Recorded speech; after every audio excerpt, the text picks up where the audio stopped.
America की supreme court में एक बड़ा फैसला आया है जिसने राष्ट्रपति डोनाल्ड ट्रंप के लगाए गए वैश्विक टैरिफ को रद्द कर दिया है। लेकिन इस फैसले के पीछे कौन था? कौन है वो भारतीय मूल का वकील जिसने दुनिया के सबसे ताकतवर नेताओं में से एक को कोर्ट में चुनौती दी? इस कहानी के केंद्र में है नील कटियाल। नील कटियाल भारतीय प्रवासी माता पिता के बेटे हैं। उनका जन्म 1970 में शिकागो में हुआ था। उनकी माँ बच्चों की डॉक्टर थी और पिता इंजीनियर। दोनों भारत से अमेरिका आए थे। नील कटियाल अमेरिका के जाने माने वकील हैं। वो वॉशिंगटन डीसी में मिल बैंक LLP नाम की बड़ी लॉ फर्म में पार्टनर भी हैं। इससे पहले वो राष्ट्रपति बैराक ओबामा के समय अमेरिका के एक्टिंग सॉलिसिटर जनरल भी रह चुके हैं।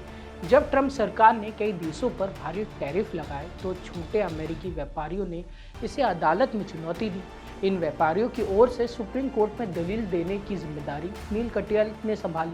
उन्होंने कोर्ट में कहा कि राष्ट्रपति शक्तिशाली जरूर हो सकते हैं, लेकिन वो संविधान से ऊपर नहीं है। अमेरिका में टैक्स लगाने का अधिकार केवल कांग्रेस के पास है। सुप्रीम कोर्ट ने उनकी दलीलों को माना और ट्रंप के टैरिफ को असंवैधानिक करार दे दिया। फैसले के बाद नील ने सोशल मीडिया पर सिर्फ एक शब्द लिखा, विक्ट्री, यानी जीत। उन्होंने एक इंटरव्यू में कहा कि यही अमेरिका की खासियत है। एक प्रवासी परिवार का बेटा अदालत में खड़ा होकर राष्ट्रपति के फैसले को चुनौती दे सकता है। कोर्ट सवाल पूछती है, बहस होती है और फिर कानून के आधार पर फैसला होता है।